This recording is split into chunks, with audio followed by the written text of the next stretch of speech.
Good morning. Welcome back to the Broadcast Retirement Network. This is BRN Weekly for Saturday, December 9th, 2023. It's been another great week with great topics and great guests. We kicked off the week with a look at the acceleration of the decline in local news outlets. Let's take a look. It is deeply concerning. And just to run some of the numbers past you that we found in our state and local news report, which we issued earlier this month, there are now 204 entire counties in the U.S. with no source of local news, no newspaper, no digital site, no public radio, no ethnic media. That's about 3 million Americans. Then on top of that, you've got more than 1,500 counties where there's only one news source. That's about 52 million Americans. So you combine those two numbers and you've got basically 55 million Americans with either no local news source or very limited access to local news. And this is something that I think has big implications for our democracy, for our society, for how we view one another. And I'd be happy to go into kind of some of what the research shows. And so let's think about this. So you've got these tens of millions of Americans with either no local news or very limited local news. So what do they do when they don't have a local news source? Well, I think they do a couple of things. One is they turn to Facebook groups or Nextdoor or a social media platform. And look, I think it's great that people are being civically active on Facebook and they want to know what's happening in their community. But there's a problem with that. And the problem is that there's no professionally trained journalist who's moderating that conversation or who's fact-checking or checking documents or interviewing sources or checking clips, who's doing a lot of the basic things that journalists do to make sure that accurate, reliable, credible news is getting out to local communities. So the result of that is there's a lot of misinformation and disinformation that gets spread through social media on these sites. And I think that this is contributing to the problem we have across the country with misinformation and disinformation that's kind of spreading like a cancer across the country. So, this is a big problem, I think, in many ways. And it's also contributing to kind of the hyper-partisanship that we're seeing in the country. So I think the other thing people do is they turn to national news sources. And news has been nationalized in a lot of ways. And that means turning to cable news sites on the right or the left. And you end up in this ideological filter bubble where your own personal belief sets are reinforced, as opposed to, like you were just saying in your case, you get multiple sources of information, which is great. But unfortunately, a lot of folks aren't doing that. So they just end up in this cocoon of news and information. And there's now research that shows that when there's no local news, and this is research by other universities, not Northwestern, that government spending goes up, that government corruption rises, that civic participation declines because people don't know about candidates in local elections or the details of local elections. And, we're in a crisis with local news, and it's not a red crisis or a blue crisis. It's a crisis. The news deserts are all over the country in Democratic areas, Republican areas, it doesn't matter. This is not a partisan issue. This is a serious problem. The business model for local news has collapsed. It's imploded. And it's imploded for a couple of reasons. One is that audience preferences have shifted from print to digital news sources, smartphones, laptops, desktops, whatever. And so fewer people are buying print newspapers these days. That's the first thing. And the second thing is that digital advertising revenue has shifted to social media platforms and to search. And by some estimates, about 2/3 or even 3/4 of all the new digital ad revenue goes to three companies, Meta, Google, and Amazon. So there's just not much left for local news organizations to sponge up to support local journalism. And, it's a big structural problem. About 10 years ago, 80% of all the revenue for local news organizations came from advertising. Now, about more than half of the revenue comes from readers through subscriptions, digital subscriptions, memberships, and that sort. But advertising for local news has just completely collapsed, and not completely, but largely. And so that's the big part of the problem. We also took a look at financial considerations when caring for aging loved ones. Let's take a look. This is one of the most emotional life milestones that folks, our age are going to be tackling. So many of the life milestones that you think about that we've gone through already, getting married, buying the first house, paying off our college debt, those were all kind of really exciting and happy milestones. This milestone coming up is something that's a little bit more challenging, a little bit more difficult, because there are just so many really deep emotions involved when we're talking about our aging loved ones, our parents. And I'm speaking about this from experience, both personally and having done this for clients. And so really having a plan in place right at the get-go is going to be very important. And we'll talk a little bit about the components of that plan and some of the challenges that folks may face as they're putting this in place. This is really a little bit of a role reversal, potentially, right? Our parents we've looked to them as our role models, as leaders of their families. And now there's a little bit of a role reversal. So kind of the starting point I like to do is really be thinking about, what are our parents thinking about? Like, what does this mean for them? When we're physically aging, it's really, some people see it as a betrayal, that their bodies are betraying them and not performing in the ways that they used to perform. And of course, if they're facing cognitive decline, they may not even realize it, but as you know your parent, this is something that's just really, really difficult. So that's where I like to start first, is kind of putting ourselves in our parents' shoes in this season of life and thinking about, what must they be going through? So the next components of the care plan are really to do a health and a wealth assessment, and those in equal measure are really important. And it's really important, based on what we talked about earlier about how emotional this part of life is to try to do that health and wealth assessment as really as clinically as possible. Right. So what I like to do first is kind of start out with a needs assessment. And so you're kind of thinking about, from a physical perspective, an emotional perspective, what might your aging loved one need? Kind of that's the place to start. And then you look at, what do they already have in place? Perhaps they're living in a community that is conducive to aging in their homes, aging in place. But oftentimes they aren't. So that's kind of the first thing to do, is like the needs assessment, and then the kind of gap analysis. What do they need, and what's not already built into their lives that may need to be provided and paid for, right? If you yourself cannot do it, or you're going to have to find someone or pay someone to kind of take care of those needs. And so really, after the kind of the health assessment, the gap analysis, then I look at a financial analysis to figure out, how is this all going to be paid for? And we'll talk about the components of what's included in that. So housing is a really important factor in this care plan. There are a lot of emotions related to housing, and oftentimes folks do not want to leave the family home where they've raised their children and the kids have grown up and they've lived for many years. So for folks that have not downsized, what they need to look at is, from a physical standpoint, is the house, as you had kind of talked about earlier, does it need an elevator? Does it need wider doorways? Is there a first floor suite where there's a bedroom and bathroom, so that there can be all on one floor living? The second piece to look at related to housing is, if we have an older loved one who has not yet downsized, there may be significant equity inside that home, significant value. So the house may be worth far more than what your parents paid for it, or what's owed on the mortgage. And so we may need to tap that value in order to pay for some of the care that you may see coming down the pike that they're going to need. This can be really hard, and that's why working with somebody, whether it's a financial advisor who can advise you on these matters, or a financial coach, or just even your audience members, having heard a little bit of that, kind of broaching these kind of conversations with their older loved ones, it's often easier to kind of start talking about these sorts of things before care is actually needed, or a significant amount of care is actually really needed. But really talking about personal finances with our loved ones, with our aging loved ones, can be really difficult.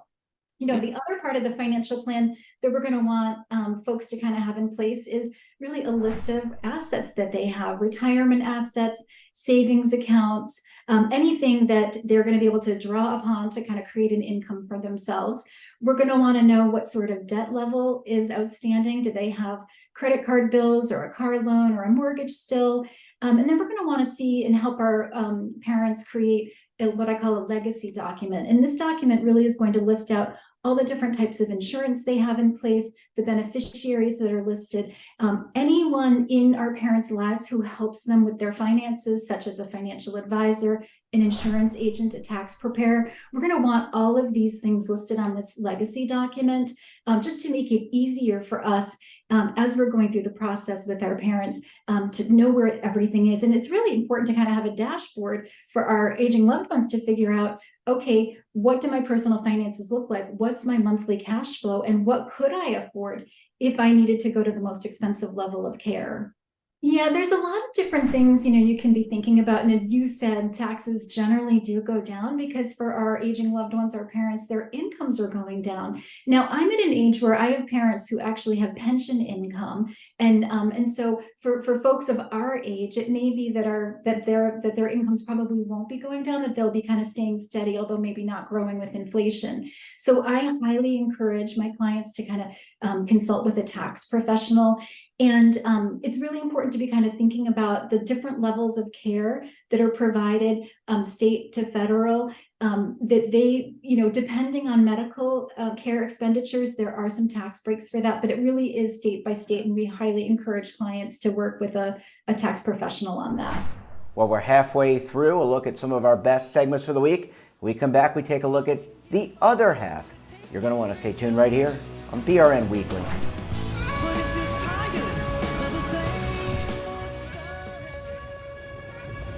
Imagine a new television network that will make you richer, healthier, and in control of your financial future.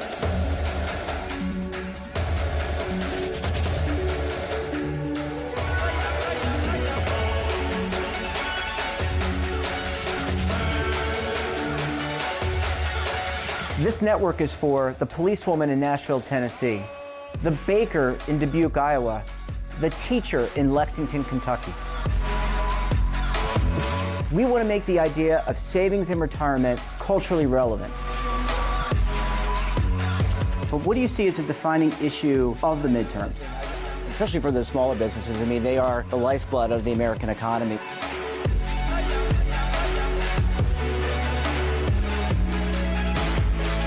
Featuring exclusive interviews, current affairs, and docuseries. 33 years old, you retired early. The philosophy is money only matters if it helps you live a life that you love. But you got to start thinking about retirement as soon as you get in.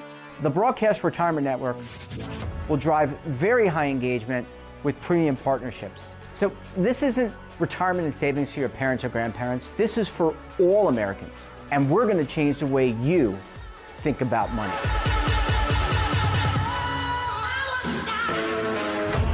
Welcome to the next frontier of retirement and savings. This is BRN, the Broadcast Retirement Network. Welcome back. Next up, we discussed how to help veterans achieve career success. Let's take a look. I think it's different for every single veteran exiting the military, but there are about 42% veterans who report that they're finding or having concerns about finding suitable employment when they leave the military. And optimism overall, I think we're seeing a shift and a negative shift. The net positive feelings in a similar survey we took in 2021 were 83%, and that's down to 75% in a similar survey we took this year as they report their feelings about finding suitable employment outside of the military. So there are a lot of challenges facing veterans as they get out. I think veterans make great employees, and I don't think that that's necessarily in dispute with veterans or even in the in the workforce. There's a unique set of experiences that really shape how veterans respond to challenges, and that's really, really valuable in the civilian workforce. You got teamwork and problem solving and leadership and all these skills that you pick up that your average 25-year-old isn't going to have. but the challenges are very real, and I think it's not so much about how skilled a veteran is. It's more about connecting the dots between employers and veterans. There are really big barriers that are associated with navigating the system. Something like 40% or so of veterans report that navigating the system is really a challenge. And I know in my experience, and it's been a lifetime ago since I got out of the military, but when I left the Marine Corps, I felt really positive about exiting. I thought I have these amazing skills. I was a helicopter crew chief, and I could do a lot of great things. So I figured, I'd get out, I'd go to college, see what they know, be a millionaire in a week or two, and that'd be it. But it doesn't work out that way. Because navigating the system is challenging. It's really prescriptive in the military. You know when your next promotion is coming and when it's due. You know when it's appropriate to change careers. You know the language. There's a shorthand in the military. All of that is kind of stripped away when you leave the military, and the veteran has to learn really a whole new language when they come out, and a whole new way of seeking and moving through the employment system. And employers, if they really want to help bridge that gap, I think learning some of that and trying to lean on some of the veterans within their current employment to bridge the language barrier between a veteran and an employer, to understand, what is an MOS and what are some of these specific, skills and types of language that a veteran might use to describe how they can help your firm. And finally, we discussed, is the Social Security COLA in 2024 enough? Let's take a look. Well, just a quick definition, just to share with everybody. The Bureau of Labor and Statistics defines inflation as the upward movement of goods and services prices in the economy. So the cost of everything, right? So that's all measured and mapped on many different indexes. And those numbers are reported every single month. So we get a lot of that data. It's all out there for us to kind of derive where we think it's going. And that's probably the biggest thing, is where do we think that those numbers are going. But the October CPI, which is Consumer Price Index, which measures inflation, had two readings. One is what we call the headline reading, which was 3.24%. Which is down from the cycle highs of about 9%, which was the middle of last year. And that is down from the start of the beginning of this year at about 6.4%. So the other reading that we get is what we call the core inflation rate, which is about 4%. And the only real difference there is that they measure different readings and they include different things in those readings inside of those numbers. So, so to start, consensus estimates, as they call it, is a very well published number of different Fed heads, as we were sort of alluding to. And the first half of 2024, based on those consensus estimates, is coming in around the high twos to about 3%. One of the research companies that we heavily use called Hedgeye Risk Management. They come in a little bit higher, and we've found them to be a little more on the nose with these numbers. That the consensus is going to be about 3.25%. So, I mean, honestly, forecasting, like you said, forecasting the CPI for any year, let alone next year, remains a difficult proposition because there's so many different variables. Fed policy, energy prices, geopolitical risks like we're seeing now, just all kinds of factors. If I could, let me take one step back and maybe explain a little bit about COLA for those folks that might not fully understand it. But the COLA, or the cost of living adjustment, is an increase to the Social Security payments, which counteract the effects of rising prices or inflation, as we've been talking about. So for 2024, for approximately 71 million Social Security recipients, that increase is going to go up, like you said, to 3.2%. So just as a historical note, in 2023, the largest Social Security increase in 4 decades was given for that year, and that was 8.7% to again deal with the high rate of inflation from the prior year. So just as an example, to answer your question about whether we're going to be able to overcome that, or whether retirees are going to be able to overcome that. Medicare Part B premiums in 2024 will rise to $174.70 per month, which is about a 5.9% year-over-year increase. So that's one example, but outside of that example, if for instance inflation projections are correct with the rest of the prices, including some of the other factors that we need to take into consideration, the cost of energy, cost of food, all those kinds of things, and you go into the realm of the high 2s to 3%, then the 3.2% increase will indeed keep up with what we call the purchasing power to counteract inflation. The other side of that coin is that retirees that are more on fixed income, they rely on their Social Security benefits to pay for those largest expenses, again, food, energy, and shelter. If the CPI numbers run hotter than expected, then that COLA increase, it may not be enough to keep people in their current living standard of living.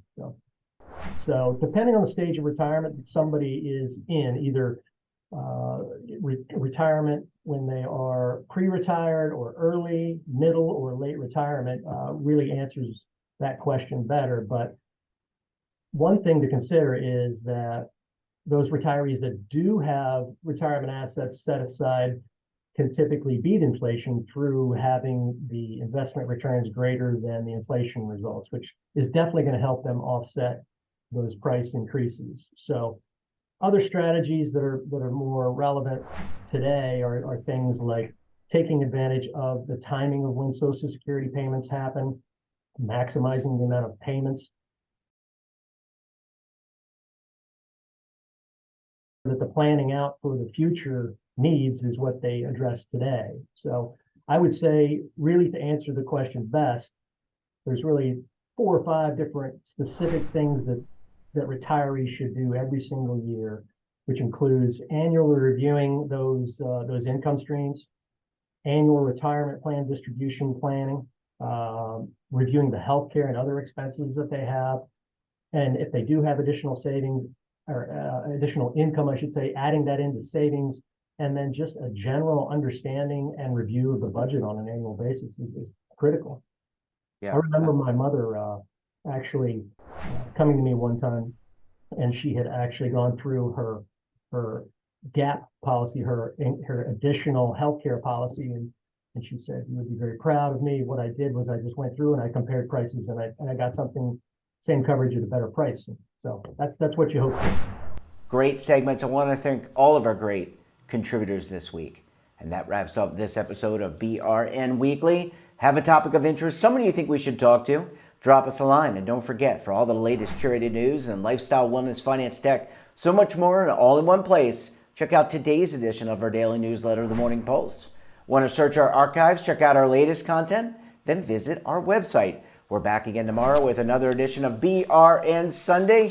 I'll be joined by the Legal Eagles, David Levine and Kevin Walsh, and then Oliver Rennick of the Schwab Network will be here to break down markets. You're not going to want to miss it. Until then, I'm Jeff Snyder. Stay safe, keep on saving, and don't forget, roll with the changes.